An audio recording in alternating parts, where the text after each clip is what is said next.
Hello, my name is Justin Morris, and today I will be presenting electric cars and the challenges of society. This is a special topic in Humanities independent study for Dr. Petrie.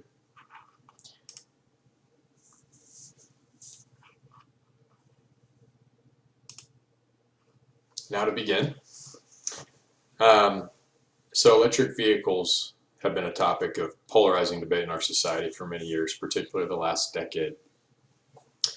Some people think this is the future for our transportation industry, and some remain skeptical about it being a viable alternative to traditional vehicles.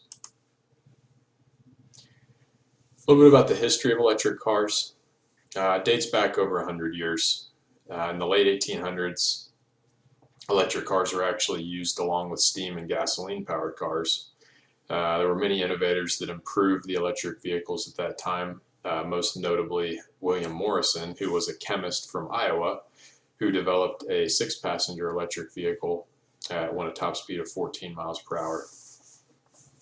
hour. As electricity became more accessible, these electric cars became a little more popular, and then you saw Porsche and other manufacturers invest in them, as well as Henry Ford, with the help of Thomas Edison, who contributed to designing a reliable electric car. So for context, in 1912, a gasoline-powered vehicle cost $650, while an electric vehicle cost $1,750 on average. There was actually a 60 electric vehicle fleet in New York City in 1912. One of the big advantages that the electric vehicles had was that they didn't produce smelly emissions, they didn't smog and exhaust up some of the smaller communities that people were living in. Also, another big advantage electric cars had was they didn't require to be hand cranked like gasoline powered vehicles did back then. This presented a challenge for some people that were physically unable to do it and things of that nature. So one of the big things that we talk about in terms of society and as it relates to electric cars is protecting the environment. So currently, research is sort of conflicted on the severity of emissions from gasoline and internal combustion engine vehicles and their impact on the environment. The EPA says that 99% of all tailpipe emissions coming from vehicles are CO2. So the EPA in research suggests here that CO2 is a pollutant. Now, they don't say actual CO2 itself is a pollutant, but rather the rising total levels are creating a negative impact on human health. So kind of how the industry is working, kind of some of the issues that consumers have and especially producers in this regard is that in 2014, there was a mandate that required manufacturers to average 54.5 miles per gallon in all of their vehicles produced by 2025. This has caused auto companies to have to invest significantly in fuel efficiency technology because the average fuel economy for a fleet of many of the domestic auto manufacturers is in the low 30s. Ford in 2018 actually pledged $11 billion into electric vehicle technology research and development. So in order to sell cars in U.S. companies, producers are going to have to increase the fuel efficiency of all of their vehicles significantly by 2025.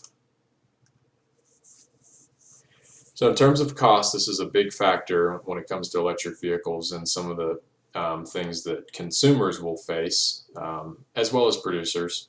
But on average, the operating costs for electric vehicles are about $1.24 per e-gallon. So e-gallon is kind of, instead of looking at it from a miles per gallon standpoint like a traditional vehicle, an e-gallon would be basically the translation from gasoline to electricity. Whereas you have a regular vehicle that costs about $2.64 per gallon. So it's quite a cost savings in terms of just how much it costs to run the vehicle. Also, another big advantage electric vehicles have is they don't require as much maintenance. They don't have a timing belt, they don't have hoses, air filters, and spark plugs, things of that nature that need maintenance over the course of the life of the vehicle. One minor disadvantage for electric vehicle is that it must be serviced by a high voltage expert. So you're going to have a facility or place that has technicians that are qualified in high voltage. So not as much universal, mechanics and technicians that would be able to work on any other vehicle versus a high voltage electric vehicle.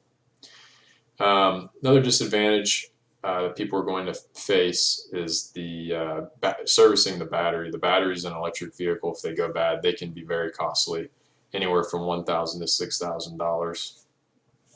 In terms of how much they cost to own, or to purchase rather, a good example is right now the most popular electric vehicle in the world is the Tesla Model 3, and it costs $47,467 is the base price. So that's what it's starting at. And just for comparison, the average regular traditionally fueled vehicle is about $35,614. And we'll note here that this average is if you're actually comparing sedans and cars, which is what most electric cars are, it's much less than that because trucks actually make up an 18% market share, and the average price of trucks is pretty expensive. They're going anywhere from $45,000 to $80,000.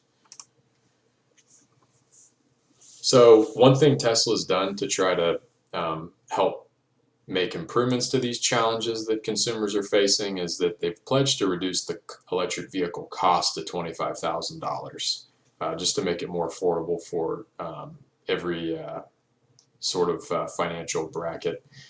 The way they're going to do this is they're going to reduce the actual cost of the electric vehicle batteries, since that's kind of one of the biggest cost factors in an electric vehicle. And the way they're going to do this is they're going to reduce the cost for manufacturing cobalt, which is one of the primary elements in the electric battery. They've said they're going to bring cobalt down to near zero. So when that happens, they believe not only will the cost dramatically decrease, but the technology there is also going to improve the range and the longevity of the electric vehicle batteries. So the question is now, will these electric vehicles phase out traditional vehicles? So a couple factors that people face: range. People are concerned, I want to hop in my car if I want to go across town, if I want to go out of state. I don't want to run out of charge, and I don't want to be, stuck in a place where I can't charge it. So infrastructure is a big question. Infrastructure is expanding over electric vehicles, and they've come a long way.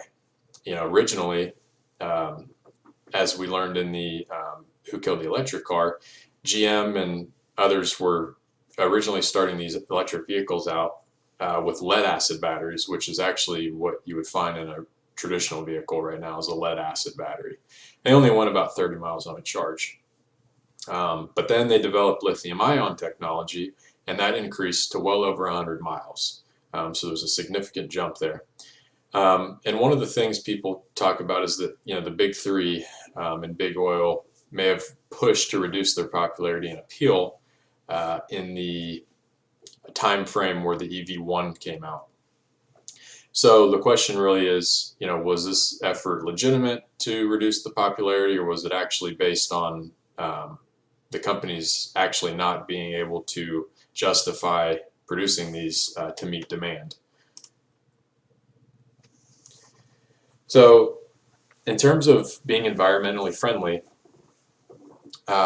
one thing we really have to face as a society that's very difficult to sort of understand is, how environmentally friendly are electric vehicles, and what is the reason we are choosing to try to target gasoline vehicles and replace them with electric vehicles. So really the primary element here in question is the CO2, since we've understood that 99% of tailpipe emissions are CO2.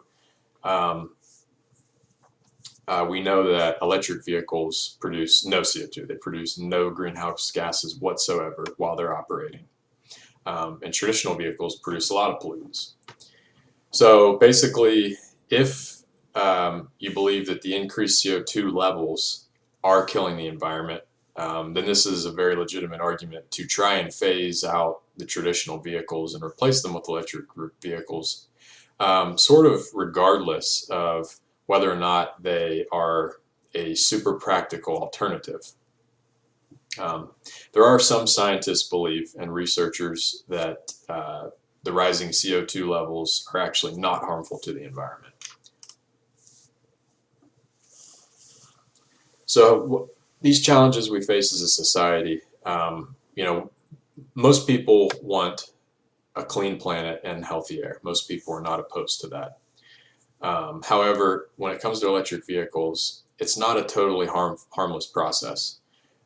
Okay, these batteries, they're constructed from lithium, which requires mining and extraction. That mining and extraction process involves crushing machines, and these crushing machines are fossil fuel burning typically. There's also chemical procedures that take place that involve a byproduct of ammonium, which is very, very bad for the environment in many different ways. Another factor is that the current recycling technology for when the battery is decommissioned, it's currently cheaper to just re-extract or extract lithium from the ground and create a new battery rather than trying to get the lithium from the old battery and restore it. So there is currently better efforts to improve recycling. However, we're not quite there yet.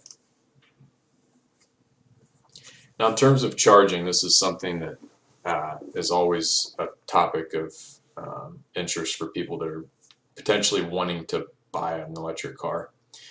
And when you look at it, basically from an environmental standpoint, electric vehicle charging obviously requires electricity. And electricity is generated by power plants.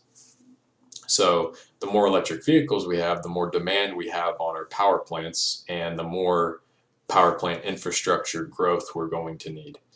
Now these power plants, they do run on fossil fuels. So there is some debate as to, is it really a clean, sum of how we're operating these, or, is there something to be said for the byproducts that are a result of these power plants running? However, one thing that's happened over the last several years is coal has become very clean burning, and coal is a big source for running power plants. So as we take a look at the current market, the main companies involved in these electric vehicles are GM and Tesla. Currently, there's a $7,500 federal tax credit if you purchase one of these. And if you live in Colorado, you get an additional $5,000 tax credit. California is $2,500. So these subsidies have helped the market tremendously. One piece of evidence to show how it has impacted the demand for these is that Georgia used to have a $5,000 credit just like Colorado did. And when they removed it, their electric vehicle sales actually dropped 80%. And another kind of fact related to that is a poll was done by Reuters, and it found that 74% of electric vehicle owners think that these electric vehicles are the way of the future. So in conclusion, the American consumer faces a tough challenge ahead in terms of the decisions we have to make as it relates to transportation options. The big major factors we have are the upfront costs of an electric vehicle. They're still really keeping them down from being a strong competitive alternative. Even though Tesla has pledged to reduce the price, we're not quite there yet, but if they can continue to work to drive the cost down, and then some of the government subsidies get removed, we may have a really strong demand side for these electric vehicles. We also have the big companies now, especially Ford, with how much money they've invested, these companies are going to want a return on their investment. So the manufacturers and the consumers are going to benefit from that if people strongly believe in these electric vehicles. The future definitely looks promising. And as we discussed, battery technology is improving rapidly, and electricity infrastructure is growing. So there is a lot of promise for how well these electric vehicles are going to do in our transportation industry in the future. Thank you.